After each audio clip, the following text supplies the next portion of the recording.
La multiplication des grèves, il faut s'attendre à cela. D'ailleurs, là, au moins en tant que MBA en gestion des ressources humaines, je puisse me prononcer. Toujours en tant qu'ancien syndicaliste, vous savez, la grève des travailleurs, c'est toujours pour avoir une amélioration de leurs conditions de vie. Et au Mali ou en Afrique partout, qui parle d'amélioration de conditions de vie, parle de salaire. Donc tout tourne beaucoup plus autour des salaires. Donc moi je pense que les gouvernements qui se sont succédés n'ont pas fait de cette question une priorité. Parce qu'aujourd'hui, tout le monde se sait. La plupart des cadres de ce pays sont tous passés par les mêmes écoles. Ils connaissent tous le niveau de chacun. Et quelque part, en gestion des ressources humaines, on dit à diplôme égal, salaire égal. Travail égal, salaire égal. Mais s'il y a une véritable fossé entre les salaires des uns et des autres, qui pourtant ont les mêmes salaires, travaillent dans les mêmes conditions presque, ça amène des frustrations et chacun veut atteindre l'autre. Donc c'est pourquoi vous trouverez souvent qu'un sortant de l'ENA qui se retrouve dans un corps différent d'un autre, de lui, peut payer même un autre. Pourtant, vous avez fait les mêmes écoles, vous avez le même diplôme, mais toi, ton salaire là, celui qui a le même diplôme que toi peut te payer toi-même. Ça amène des frustrations.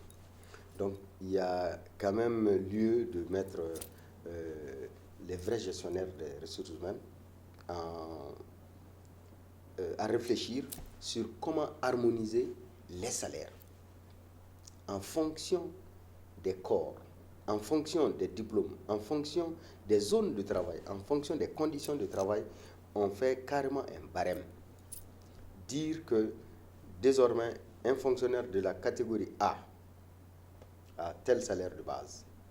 Les indices et tout ce qu'on dit là, ça c'est bon. Mais il faut d'abord un truc comme le SMIC pour tous les fonctionnaires. Au départ, vous avez tel salaire. Tout corps confondu, diplôme égal, salaire égal. Maintenant, ça peut évoluer en fonction des risques de l'emploi, en fonction des conditions de travail. Et c'est là les primes viennent. Et là aussi, il faut mettre des barèmes par rapport aux primes. Il ne faut pas que certains aient des primes dérisoires, tandis que d'autres de leur catégorie ont des primes qui vont 2 fois, 3 fois plus que même le salaire de l'autre. Ce n'est pas vraiment juste. Donc c'est tout ça qu'il faut revoir. Moi, je parle en tant que moi-même. Et je pense qu'il faut qu'on réfléchisse à cela. Désormais, les statuts particuliers par là, les statuts de tout genre là. Non, non, non. Non, il faut sortir dans ça. Ça va créer des faux problèmes. Parce que chacun veut avoir un statut qui le permet d'être beaucoup plus indépendant, beaucoup plus ceci, cela. On ne voit plus les moyens de l'État, on ne voit plus la situation de l'État, du pays, mais on ne voit que nos propres intérêts. Or, c'est cela qui nous met toujours en bas. Quand vous voyez le Malien, il a un salaire de 100 000, mais il dépense 1 million par mois. Les revendications sont toujours réalistes. Maintenant, c'est aux négociateurs d'être vigilants et d'être raisonnables. Sinon, en matière de syndicalisme, on revendique haut pour avoir un peu.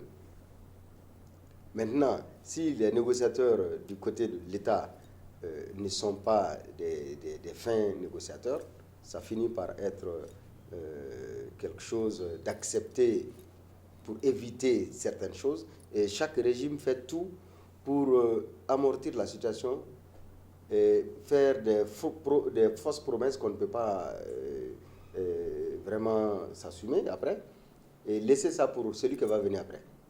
Et ça pourrit comme ça. Vous voyez. Ce qui n'est pas réalisable, il faut avoir le courage de le dire et de le faire comprendre. Il faut que de tous les deux côtés, il y ait des compromis. Mais malheureusement aussi, quelque part, il y a des gens qui sont fichés maintenant. Si ce n'est pas ça, on n'est pas d'accord. Si ce n'est pas ça, nous ne sommes pas ceci, cela. Non. Nul n'est au-dessus de la loi, nul n'est au-dessus de l'État. Il faut que l'État s'assume. C'est une question de responsabilité.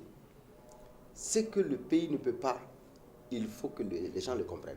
C'est comme un papa et son fils. Ton fils vient te dire de lui payer une voiture, tandis que toi, tu n'as même pas un vélo. Et si tout de suite tu dis que tu vas amener le véhicule là pour ce fils, quel que soit l'amour que tu as pour lui, ce serait impossible. Si tu le fais, c'est que tu vas voler ou tu vas t'endetter. Et ensuite, quand le véhicule est gâté, lui, il ne pourra plus le réparer, toi, tu ne pourras plus le réparer et ça devient du n'importe quoi. Donc, dès le début, il faut être clair avec ce fils. Il faut dire, fiston, moi qui suis ton papa, tu me vois. Voilà mes limites. Je ne peux pas.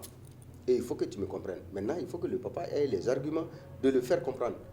Et parfois, si tu ne comprends pas par argument, tu vas le comprendre bon gré, mal gré. Il faut qu'on soit vraiment très ferme sur certaines décisions qu'on prend. Parce qu'au Mali, on est trop laxiste.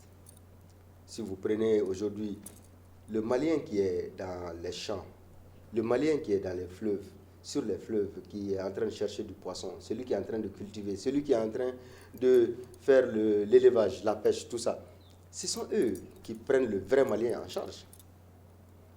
Eux là, ils bénéficient de quoi de cet État? Mais ce grand nombre de Maliens qui est là ne revendique pas. Toujours le peu là, c'est grâce aux impôts de cette masse glorieuse malienne qui est là-bas que ces fonctionnaires-là vivent. On ne pense qu'à nous, on ne pense jamais aux pauvres paysans qui sont en train de souffrir là-bas. Donc vraiment, il faut que l'égalité des chances soit là. On est tous Maliens. Il ne faut pas qu'on pense seulement qu'à nous, mais qu'on pense aussi à gréver s'il le faut pour que les conditions des paysans soient améliorées, pour que les conditions des éleveurs soient améliorées, pour que les conditions du monde rural, en un mot, soient améliorées. Donc, et d'ailleurs, le peu qui vient pour eux est détourné par nous, fonctionnaires. Mais eux, ils sont toujours restés comme ça, sagement, parce qu'ils ne veulent pas que le pays soit transformé en n'importe quoi. Donc vraiment, le problème social aujourd'hui qui est en train de faire assombrir ce pays est triste, mais je pense que les syndicalistes doivent comprendre que le pays est aujourd'hui dans un grand trou. Il faut aider à sauver ce pays. Il faut mettre de côté tous nos intérêts personnels et penser à l'intérêt de ce pays d'abord.